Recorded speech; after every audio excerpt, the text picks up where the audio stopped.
one.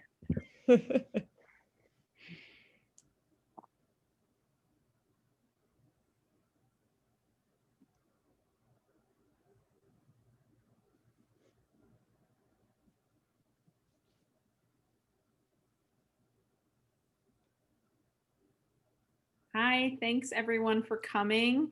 We're going to get started in about a minute or so. We'll just let everyone get settled and then we'll get going.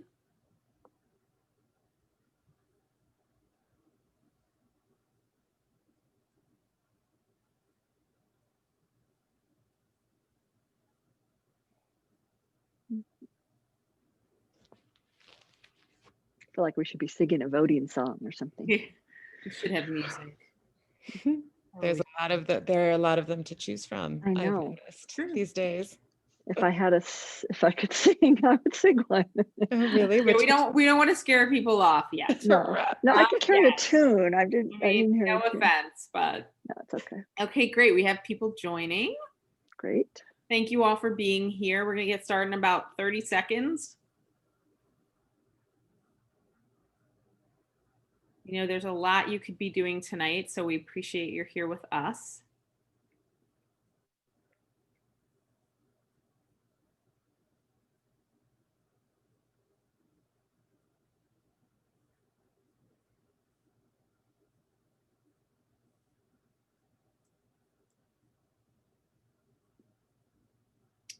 Okay, let's do this. Welcome. My name is Michelle Chula-Lipkin, and I am the Executive Director of the National Association for Media Literacy Education.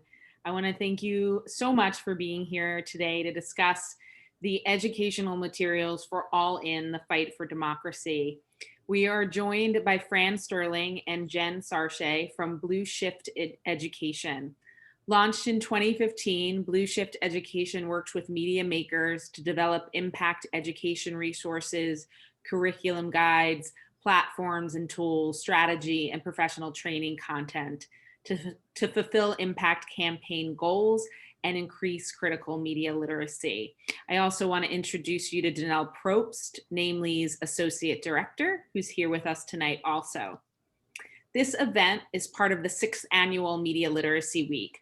The purpose of Media Literacy Week is to highlight the work of media literacy education and organizations and increase the public's awareness of media literacy. The role that media literacy can play in protecting our democracy is becoming clearer every day. Yet media literacy education is not a national priority in the US. We have a moral imperative to improve our educational system to provide students with all the skills they need to succeed in the digital age. And Media Literacy Week gives us a chance to shine the light on its importance. So thank you again for being here. Danelle and I are gonna turn our cameras off, but we'll be in the back listening intently to all of Fran and Jen's knowledge. Thank you again, Fran and Jen, for being here. Enjoy the learning experience, everyone. And don't forget, I just got a reminder, don't forget the Q&A function. That is something I seem to always forget. It's there for you if you have any questions, and I'm muting now because my dog's in the room.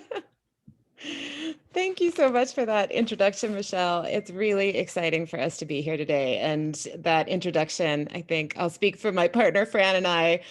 When we talk about Blue Shift, we don't tend to talk that formally. We founded Blue Shift 5 years ago because we love film and we love the opportunity for learning that film creates. And we think we work with documentary films and with photographs and radio, and recently with fiction films as well.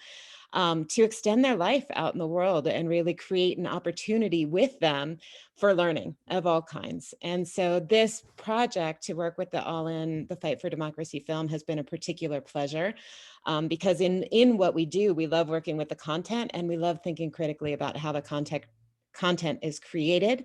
And the Grow a Voter curriculum for All In has really been a unique opportunity to do just that, where the civic literacy that this film is about is really so intertwined with the critical media literacy that we need right now in a time of election. It's never been clearer.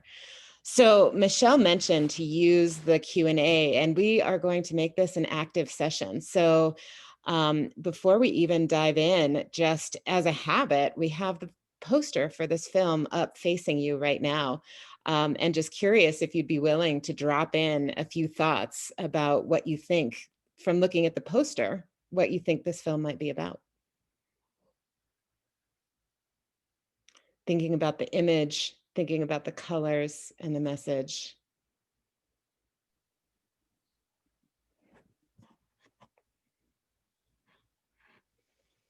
So far the Q&A is quiet, so I'm wondering if Quiet. people are putting it in the chat or if it just takes a sec, but so far it's okay. quiet. So maybe All it's right. very thought-provoking. Maybe it's very thought-provoking. So we'll go ahead and get started, but please, your participation is going to be required. So thank you for that wonderful introduction, Michelle and Danelle and Kyle at NAMLI and everyone in NAMLI. And just to be really transparent, that we worked really closely with this team as a consultant to the Grow a Voter curriculum, and really appreciate that partnership and that input. So last night there was to be an event where participants got to watch All In, the Fight for Democracy, which is available on Amazon Prime.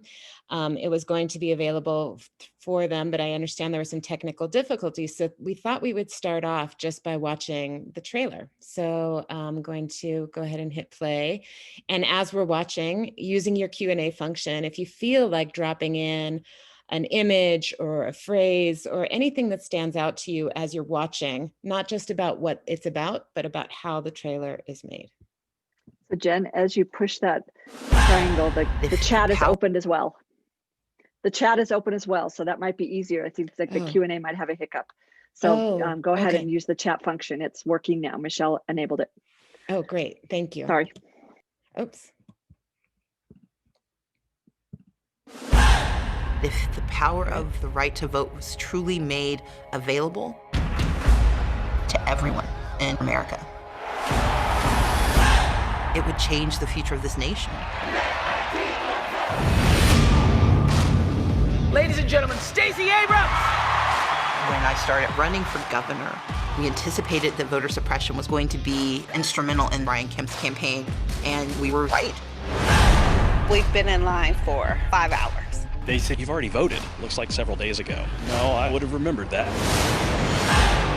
Thousands of people were told no and didn't have the authority to demand better. These lines are insane. We had precinct consolidation, non-training of local election officials. I knew something had gone horribly wrong. The system that is supposed to protect our democracy didn't work the way it was supposed to. States implement voter suppression laws all across the country. Things like new voter ID laws, purging. You're knocked off the roll. Gerrymandering. Changing the voting boundaries. Ohio is a use it or lose it state. In the United States, the right to vote is the only right you can lose simply for not using it. Jim Crow 2.0, that's what we're saying. We've got a lot of work to do. When we started as a country, 6% of people were eligible to vote. There are still forces that are determined to keep citizens from voting. Unless we fight for the right to vote, our democracy is put at risk. The fight over voting rights is ultimately about power.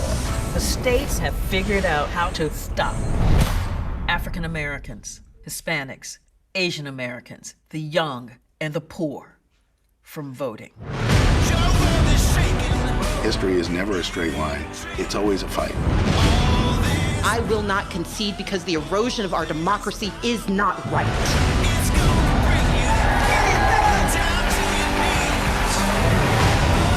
We try to make history. The vote matters.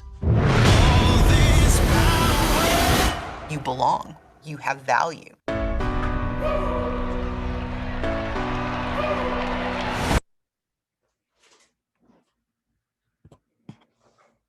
So there's the trailer. So thank you for joining us on that. And so before we start in talking about the curriculum, again, we just want to try a little bit of practice here about the trailer itself. So using the chat or the Q&A, and Fran, I'll rely on you to read out some of the comments. These are the questions. What do you think this film is going to explore?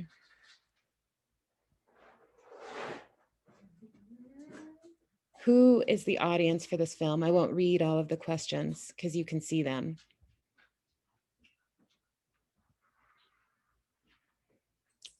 I love this idea, knowing what the film is about. Who do you think will be interviewed? Who do you think you'll hear from in this film?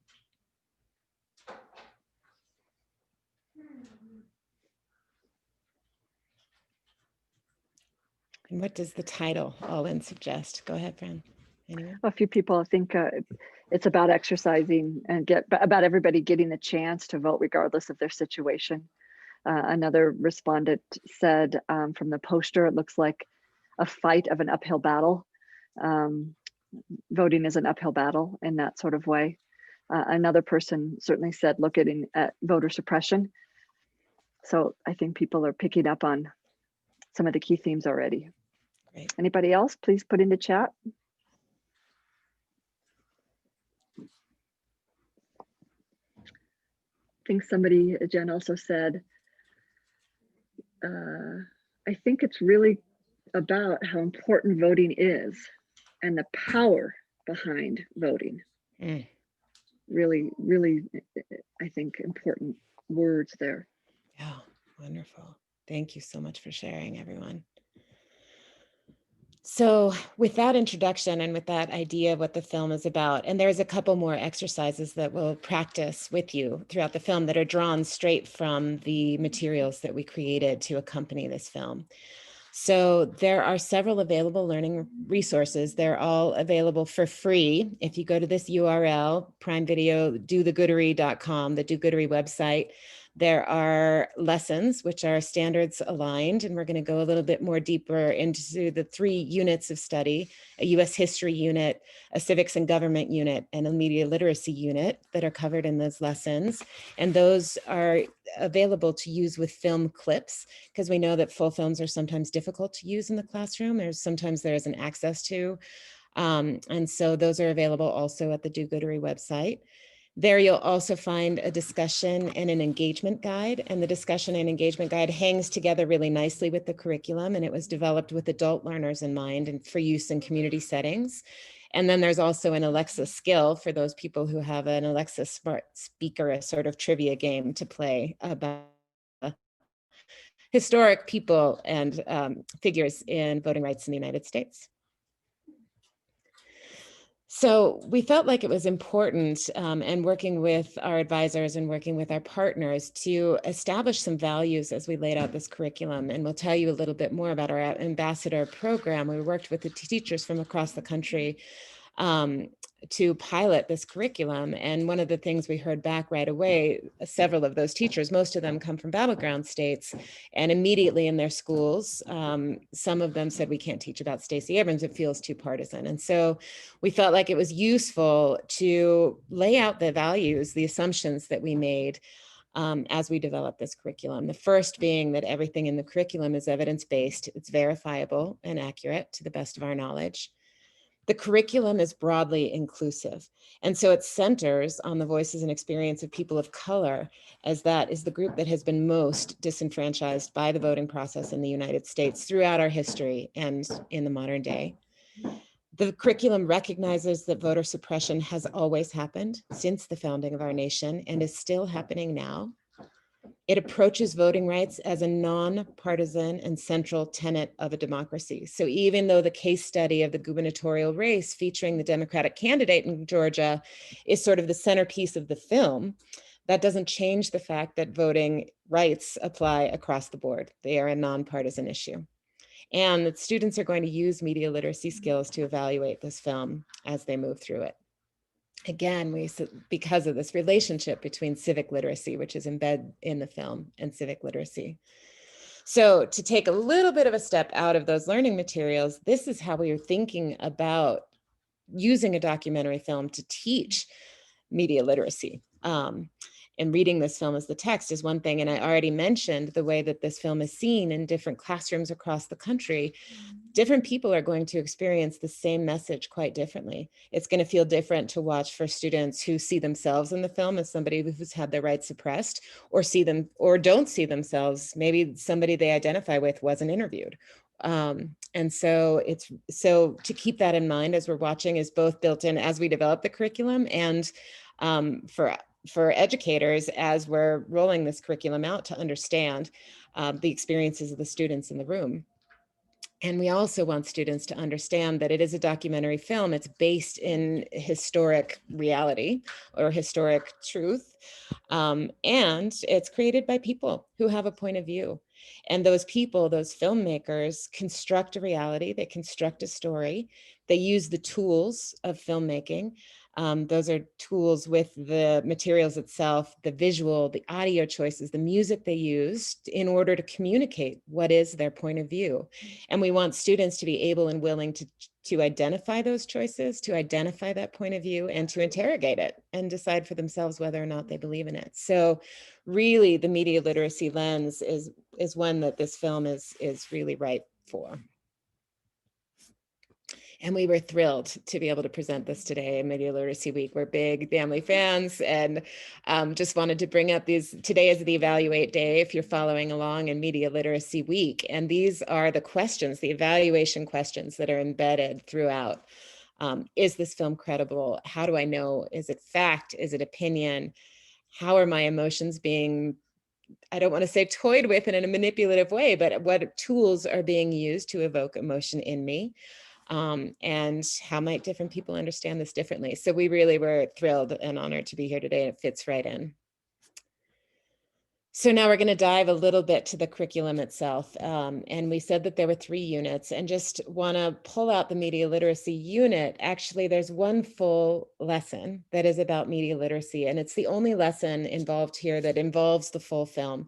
And as part of those lessons, students are asked to break up into groups and to watch this film with particular questions in mind. One group will think about the audience. One group will think about the techniques that are used. One group will think about, I can't remember what the third group is thinking about, but that is their job. That is the lens that they're going to watch this film with. They're going to come back together the next day, and they are going to put together a full media literacy analysis of the film to answer those key critical thinking questions about media literacy. And so that is the one full film, the only lesson that is only about media literacy. And then throughout the rest, you'll see incorporated through the history and civics lessons are questions and exercises and prompts that help the students move back and forth between analyzing the content that they see and thinking about how the content is being addressed to them. So do you want to go ahead and introduce the history unit, Fran? Please, thank you. So as Jen shared, that there's a natural relationship between civic literacy and media literacy. And there's also a very robust set of materials for those who are in the social studies and history instruction, like myself, to really bridge between how storytelling, especially historical storytelling, employs documentary film and helps distill those questions that Jen talked about. How do you know? How is it communicated? How do you know something is a historically credible source in a film? How do you know? How do you start to analyze the story for its historical efficacy, for its authenticity and things like that? So in the US history unit, there are 3 lessons. And really, those of you who have seen the film know this. And just a little shout out, if you haven't seen the film because of the hiccup last night and the trailer didn't excite you enough, this weekend, starting I think at midnight on Thursday or Friday, I can't remember, one of them, but through the weekend. Oh, it's tonight. No, tonight's Wednesday. Oh. So tomorrow. Yeah, I think tomorrow. I know it's been one of those weeks. I think starting tomorrow night, but definitely through the weekend, the film will be screened without a paywall on Amazon, on YouTube. So you can watch it even if you don't have Amazon Prime, on YouTube all weekend. And if that doesn't work for you, please be in touch with any of us, and we have our contacts at the end, or we'll put them in chat. And there are also some other days where if you're not an Amazon Prime member, you can tune in and watch the film. So with that in mind, I'm sharing that because the lessons from history through civics really follow the arc of the story. Lesson 1 really sets the stage for where voting, the administration of voting is rooted in the US Constitution, and it really starts with having students understand where in the Constitution voting, there is nowhere that in the Constitution that says you have the right to vote, and why is that? So that's lesson 1, and it looks at multiple perspectives of current historians and also current organizations like the Heritage Foundation and like others that have different perspectives about states and their administration. And certainly we look at a film clip from All In. Each of the lessons that Jen and I are going to share with you now, or the overview, have film clips that are free and able to be streamed through the Do-Goodery site. So there is the full film with the media literacy, but then we have these wonderful clips that we're going to give you a taste of in a minute. That's lesson 1. Lesson 2, we're going to actually see a clip that bridges from Reconstruction all the way up to the 1965 Voting Rights Act. So we look at the expansion and retreat of voting rights through Reconstruction, up through Jim Crow, up through the rise of the Klan, modern civil rights movement, the Great Migration, World War II. So that's a big historical era. And that's a whopper of a lesson, but it's really rich. And there's 3 clips actually from the film for that one. And lesson 3 really is a much more contemporary one, from 65 up through 2013 Supreme Court ruling of Shelby v. Holder. And Jen will take off from there. And so by the end of the history unit, and through critically viewing the film clips, looking at the documents, and also the perspectives that are within the lessons, students are really navigating multimedia resources to distill what is the historical story that they are learning from All In. All right, so if we could go to the next slide.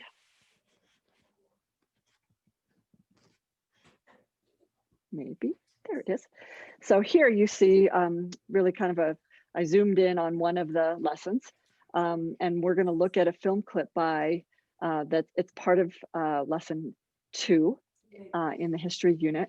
And what I'd like everybody to do is, this is about a little over 3-minute video. As I said, it's lesson 2 within the history unit. So again, that big historical epic era that I talked about. And we're gonna look at 2 media literacy sort of, home run kinds of questions here as a history teacher who I love using documentary film as a way of teaching history. So one, as we watch this at the end, we're going to want to have you see, or at least, I'm sorry, I got distracted by the chat there for a minute. We want you to put in chat the film techniques that were used to teach this period of history. So what is B-roll film? What is historical documents? Who is being interviewed? What are the film techniques, zooming in, zooming out, animation, different kinds of things that you notice about filmmaking, to put that in, because that's one really important way for students to start to really pull apart a film and to understand how they can analyze it. And the second one is a very compelling historical story that we're going to hear that really, really evokes a lot of emotion. It's often the story that people bring up when they've watched the full film. And those of you, I see a few have already seen the film about Maceo Snipes. And so they use some very particular film techniques here to convey the story. And I want us to really zoom in as critical analysis people here of media, of like, what are they using to convey the story? Was it effective? And what really questions came up about, if you were teaching this film, what do you think your students might be asking, or what would you want to ask the filmmakers? All right. So without further ado, make sure that there are questions about what we're going to do. Oh, I see some people have already watched the film. I'm so glad to hear that. Here are the questions as we watch the clip, and Kyle's going to put those in. So let's get started, Jen, and watch this.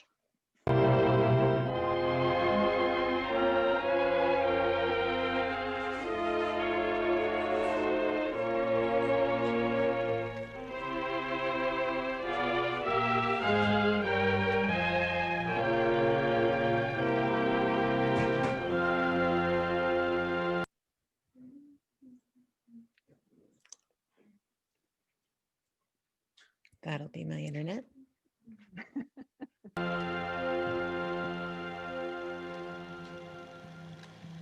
Birth of a Nation, it's based on a novel called The Klansman, which is a glorification of the Ku Klux Klan. Why is the Ku Klux Klan glorified? Because it saved the South from the horrors of black men holding office and being corrupt.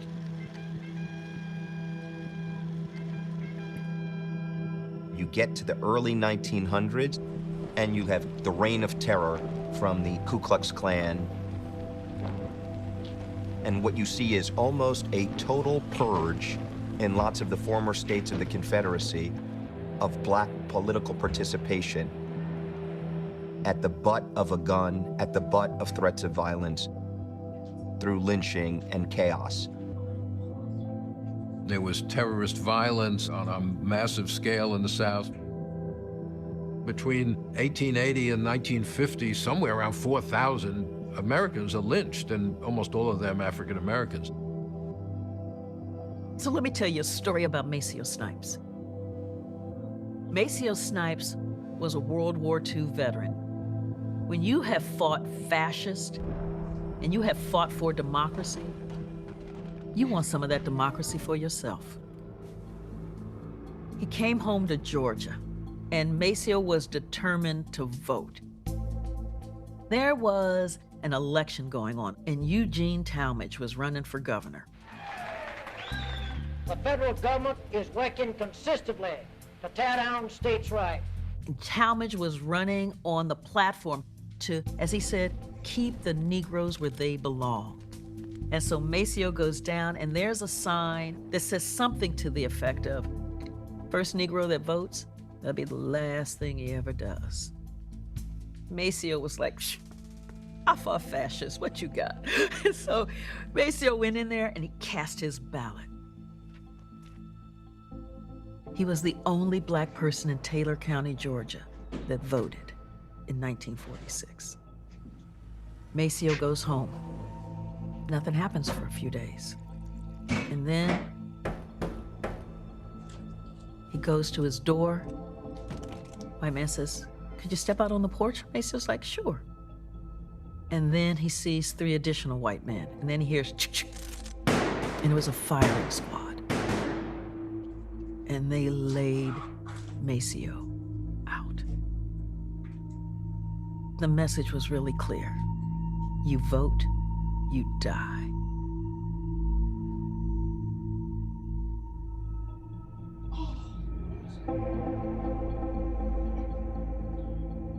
Election day terrorism was designed to provide the kind of intimidation that said if all of the pieces of the Mississippi Plan can't stop you, we've got some bullets and a rope that will. And this is why you see the kind of insurgency happening in the black community that leads into the civil rights movement. This kind of, I shall not be moved.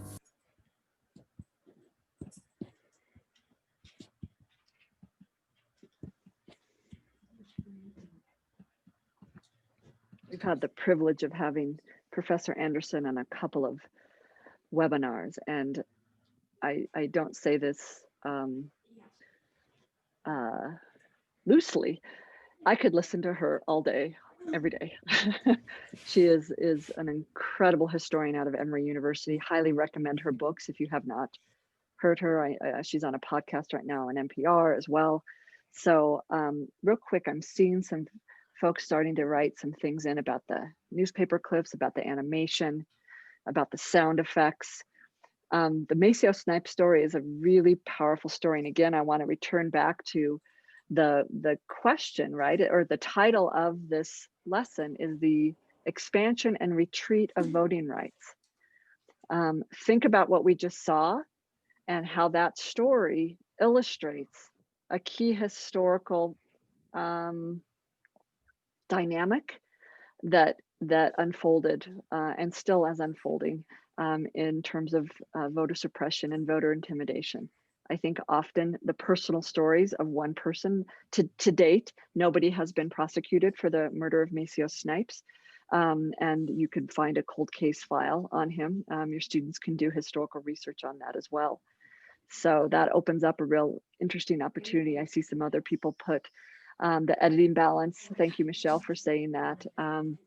I think being able to tell a graphic story like that through animation is another way for students to understand how to communicate really difficult periods of history, traumatic. And I apologize for not mentioning earlier that there were some graphic images.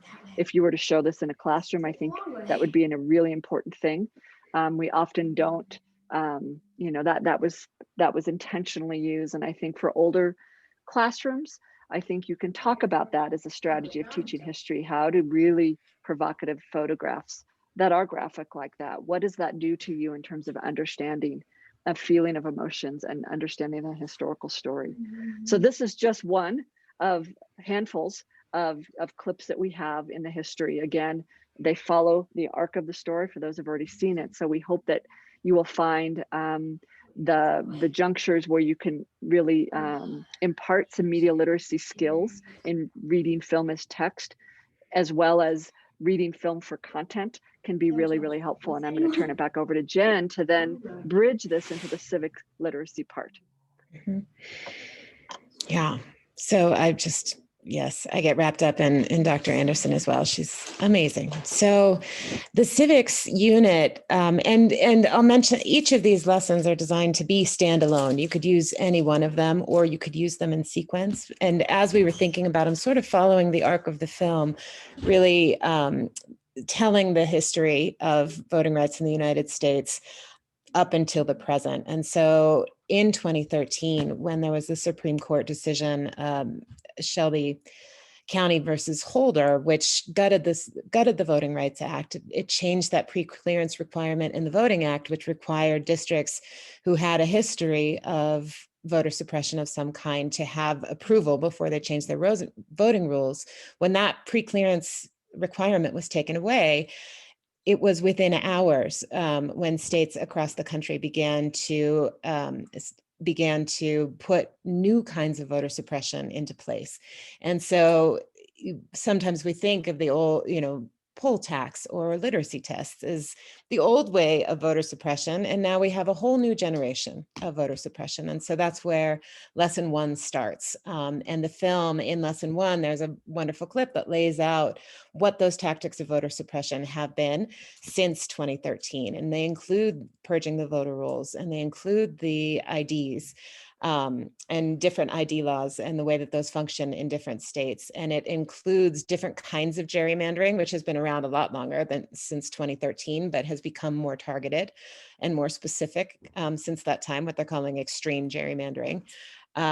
And the laws about whether or not a person who has served their time in prison, formerly incarcerated people, can vote, returning citizens, and others. So students will really delve into those voter suppression tactics, the ones that are named, and they'll do that using a set of critical thinking questions that really teaches them the skills of critical thinking, so that as new voting suppression tactics are introduced, which we've seen even since the end of this filming in August, they have those questions in their mind.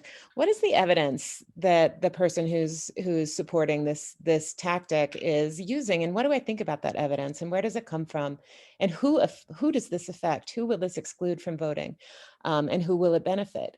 And so it sort of trains the students in thinking in this critical thinking way, so that they can analyze what's coming up in their own communities. So that's lesson 1. And lesson 2 is about reforms to voter suppression. And we are going to use a clip from that, which uses Election Day in Georgia and what happened that day in Georgia, to see how these voter suppression tactics look on the ground, and then use a set of proposals from the Brennan Center, which are sort of legislative policy rule changes, so big picture changes on how voter suppression can be stopped. So that's lesson 2. And then lesson 3 brings it out of that sort of policy change and into what I can do. Every vote matters. Lesson 3 is the how you can get involved lesson. So on the first day of that lesson, students are going to examine a data set that comes from the Knight Foundation about people who don't vote and the reasons why they don't vote. And the first reason, spoiler alert, is about trust. People don't think their vote matters. And the second, and that's based on our history of voter suppression in part, and for other reasons, perceptions that the government is corrupt. So it's about trust, and it's also largely about not having a candidate they can believe in. So the students then use that data set and those findings to analyze a couple more clips from the film, and individuals from around the country, from Florida and from Arizona, who've started their own voting rights campaigns to say, hey, how do these campaigns address the reasons people aren't voting, or do they not? That night in lesson 3, students will go home and interview a voter, whether that's a parent or a grandparent or another trusted adult, about why they vote or why they don't vote, to see if it matches that data and matches what they're learning, if it makes sense. Again, trying to say, wow, I have all of this information that comes from the film. I have all this information that comes from the study, and now I'm going to test it against what I'm experiencing in my real life. And then they will analyze some art that comes from the Art of Voting campaign when they come back into the classroom, which comes from independent artists all across the country who made a series of voting posters. And students will look at those posters and analyze what the messages in those are. Again, compare them to what they've learned about why people do or don't vote. And then they'll end with making their own voting rights message, and then suggestions for how to get that out in their own school, in their own community, along with links with other organizations the campaign is partnered with. So all of this, again, is about the objectives of this unit are about how elections work, how voter suppression works, how to stop voter suppression, and how to get out the vote. So having said all of that, we are going to go ahead and take a clip from lesson 2. So this is civics unit lesson 2, reforms to address voter suppression. So students are going to watch this election day in Georgia, and they're going to be thinking about all of this content. And then the media literacy lens on top of this is whose perspective and experience is represented in this clip. And if you were the filmmaker, who else would you have liked to interview? Whose voices would you be curious about? So those are the questions. Whose perspective and experience are represented in this clip? And if you were the filmmaker, who else would you have liked to interview and why? So we'll go ahead and start the clip.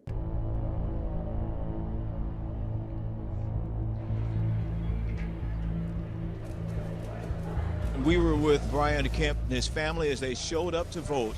He said this is an invalid card. Okay, you can go back in there and read through it. And Kemp had some voting issues. His voter card said invalid. Awesome. It's my internet needs to decide. You just went and cast your ballot there. During your tenure as Secretary of State here, you've made it harder for tens of thousands of people Well, I in would Georgia disagree with that to question cast their ballots completely. across the because state. you have no factual basis on making it harder for people to vote. It has never been easier for people to vote in the state of Georgia than it is right now. One of the races that we've been watching really closely is the governor's race in the state of Georgia. From Midtown to Marietta, we're seeing long lines at polling places across the area. This morning we got here when the polls opened at 7. We were told that the machines weren't working. Finally at 11 they got machines that were working. So we've been in line for 5 hours. How long have you waited in line here this morning? About 3.5 hours. Are you gonna go home, come back? I'm hurting. I'll be back. I got to go take some medicine. These lines are insane. We have a big fucking problem. People are leaving lines all over. I'm getting these reports. My parents are U.S. citizens. They voted in the past, but today when they showed up to vote, they were told that they were purged from the voter rolls. We'd received thousands of calls to our voter protection hotline, conversations about people being turned away from the polls. This is where you would normally go? Yeah.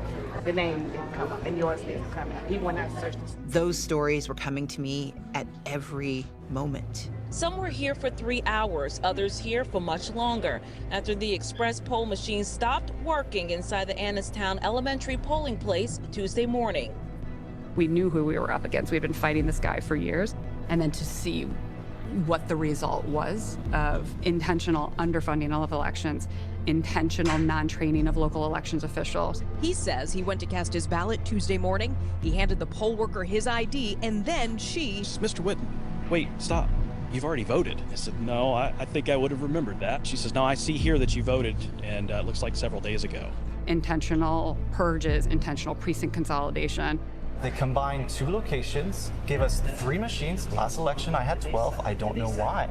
Intentional lack of training around absentee and provisional ballots. All the compendium coming together. Students were showing up and their names were not on the actual roll.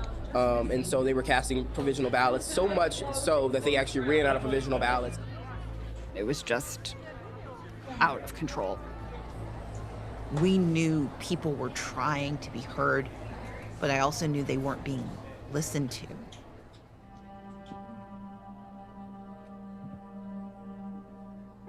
Election night, I knew something had gone horribly wrong. Take a look at where the numbers stand right now. As you can see, the numbers are now tightening. The spread is only some 60,000. Several counties have yet to process their provisional and emergency ballots, leaving an estimated 22,000 ballots outstanding. By 1 a.m., what we knew was that the race was too close to call. I'm here tonight to tell you votes remain to be counted. There are voices that were waiting to be heard. Across our state, folks are opening up the dreams of voters in absentee ballots, and we believe our chance for a stronger Georgia is just within reach. But we cannot seize it until all voices are heard. And I promise you tonight, we're going to make sure that every vote is counted. Every single vote.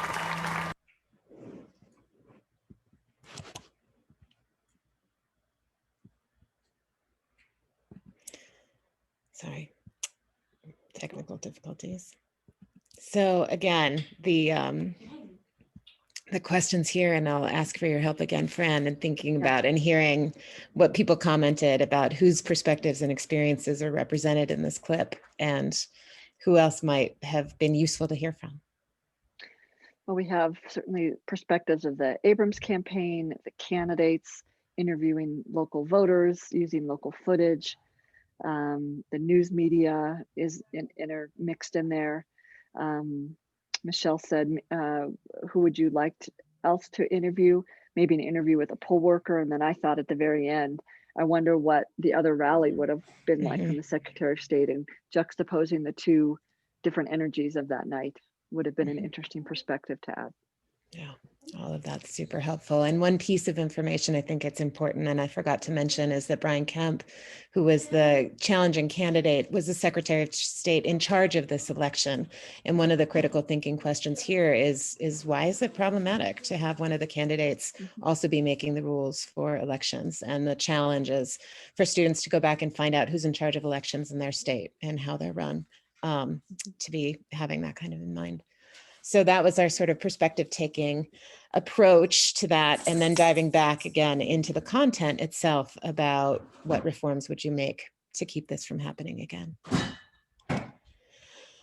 So those are a couple of examples of the kinds of exercises that you'll find within this Grow a Voter initiative. And we just wanted to let you know, the Teacher Ambassador Project for All In is no longer accepting ambassadors formally. However, we love informal ambassadors. Please share if you're interested. But do want to let you know that such an important part of this program has been these 20 teacher ambassadors who we recruited, and with our partnership with the Raven Group and allinforvoting.com and through Amazon Studios, we're able to identify 20 teachers from battleground states who agreed to pilot this program in their classrooms and through their professional networks, teaching the curriculum to their colleagues and to students, offer us feedback and guide the program the way it rolls out, and also developing their own lesson plans, which we hope to make available to the public.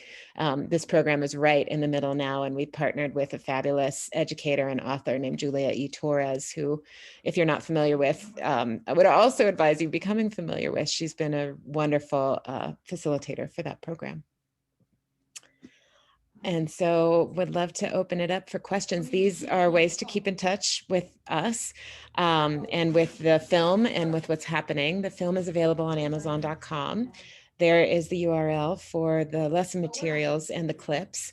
And the larger campaign that this is part of through allinforvoting.com, there are also parts of that campaign that are funding hyperlocal organizations that are helping register people to vote and get out the vote.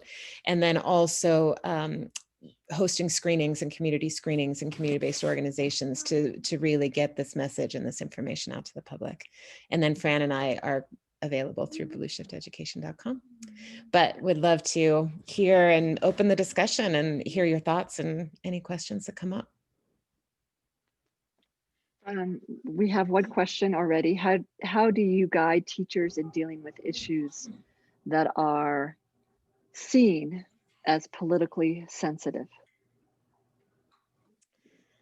You want to start? Or do you want me to? Go for it. I'll start. So, we started with those values, those curriculum values. It was sort of our first answer to that question. Actually, those were generated in response to a teacher whose administration just said, no, we're not going to teach about Stacey Abrams. She's a Democrat. And for her to be able to come back and say voting rights are a nonpartisan issue was a really important message to be able to hear. It's not enough, probably. She had some other information, some other supports, but having the community of academics and intellectuals and researchers around it to be able to say, this is grounded in information and this is grounded in research. It's all evidence-based about the central tenet of our democracy, which is voting rights, which is the message that we try and repeat over and over again, that voting is the central function of democracy. And I think to piggyback on that, is there's another question, is there advice you can give in dealing with issues of race in the classroom? And in fact, we had a webinar recently where I think somebody was very transparent in saying with the majority of the teaching profession largely Caucasian, and sometimes teaching students who are of different ethnicities, how do you sort of navigate race when you're dealing with this? So that was another question. How do you deal with race in that situation?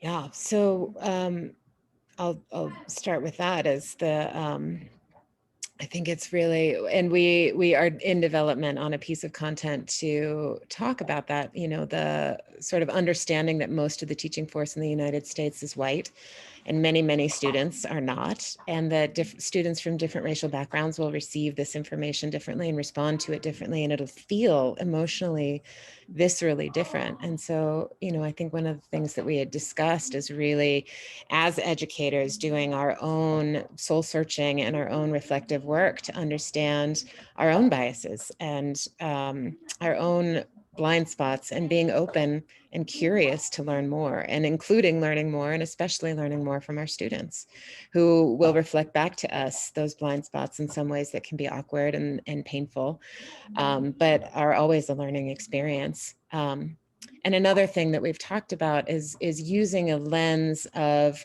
social justice and talking about different kinds of oppression, and getting students familiar in the classroom with talking about race, with talking about class, with talking about the different intersectional natures of identities and the way that those will come up, so that there's a facility with language, so that when you're teaching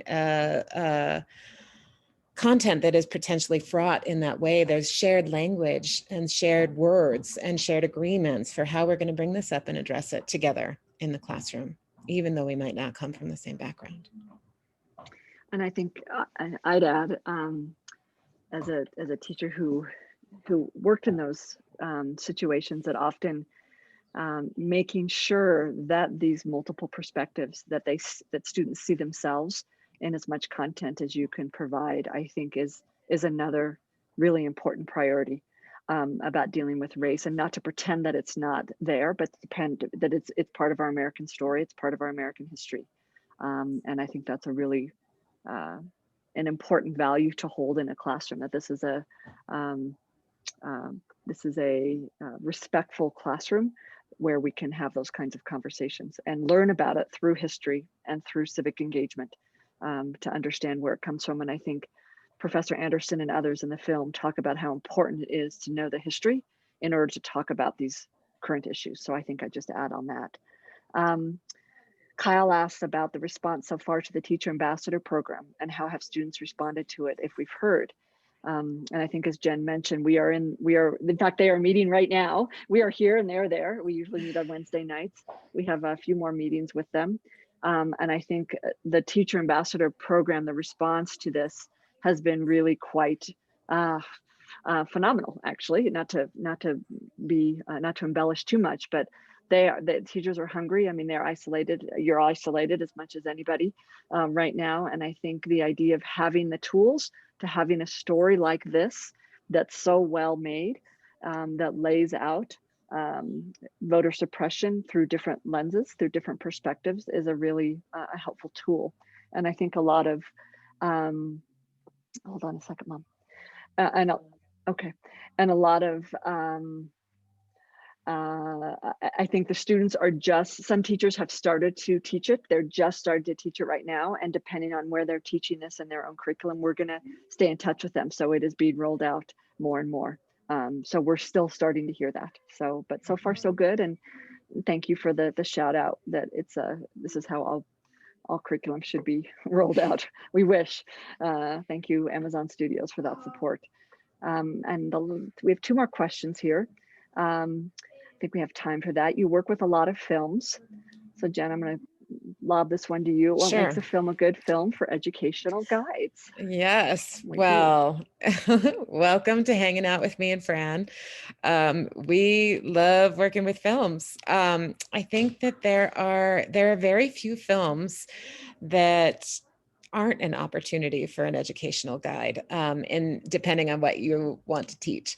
However, in the craft of filmmaking, in the arc of storytelling, there's so many ways to work with so many different films. But what we tend to look for are films that have a clear place in either curriculum that is taught or that we would want to see taught. And I think that was one piece of feedback that we got from students, not directly from the students, but through the ambassador teachers, is that some of this information they did not know, that this is new. This is a piece of history that isn't taught. And they were fascinated and excited and engaged. And so we do look for that when we think about films.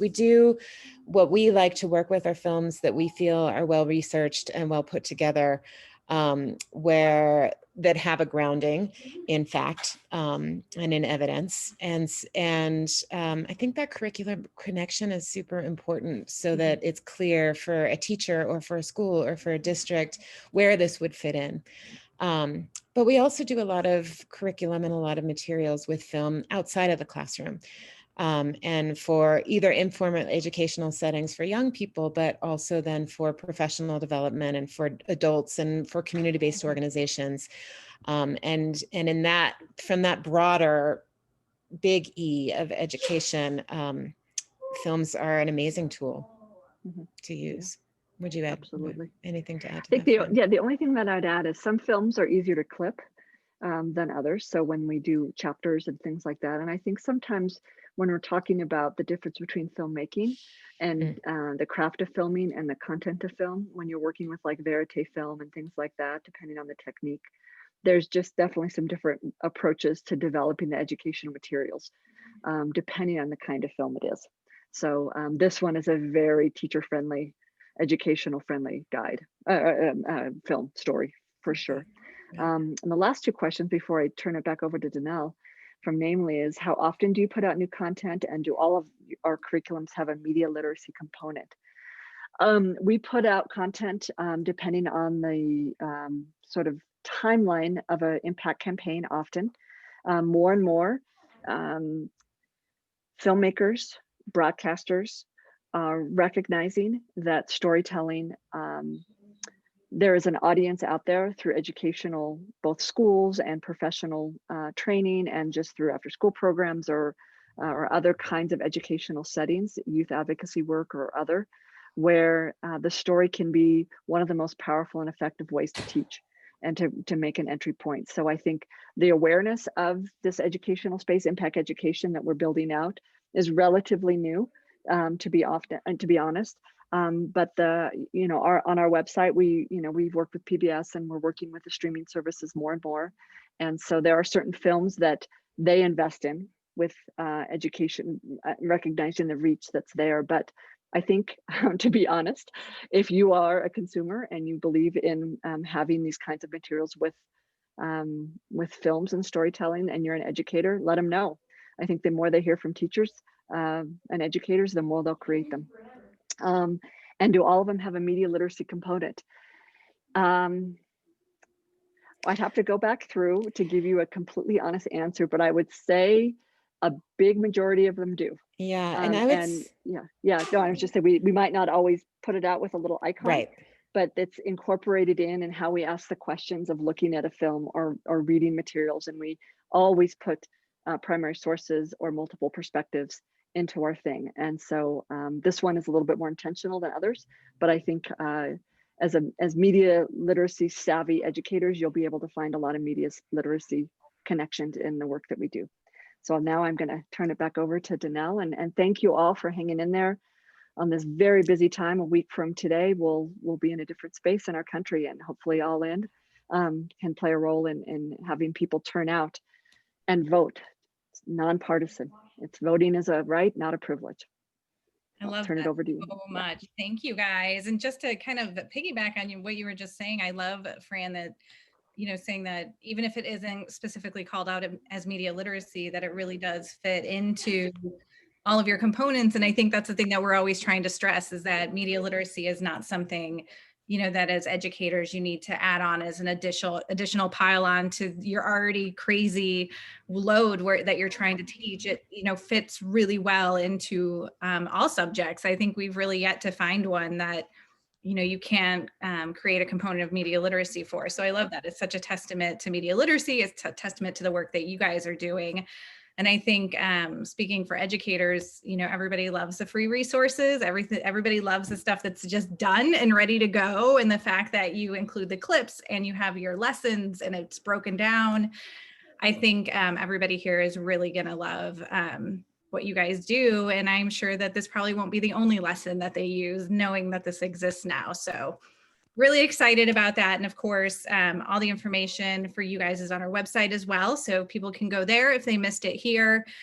And one more time, thank you guys so much. And thank you for everybody who's attending. Don't forget to sign up as a Media Literacy Week supporter. Just by being here, you're supporting media literacy education. So we want to show those numbers and let our schools and our legislators know that this is important and should be a part of everybody's curriculum.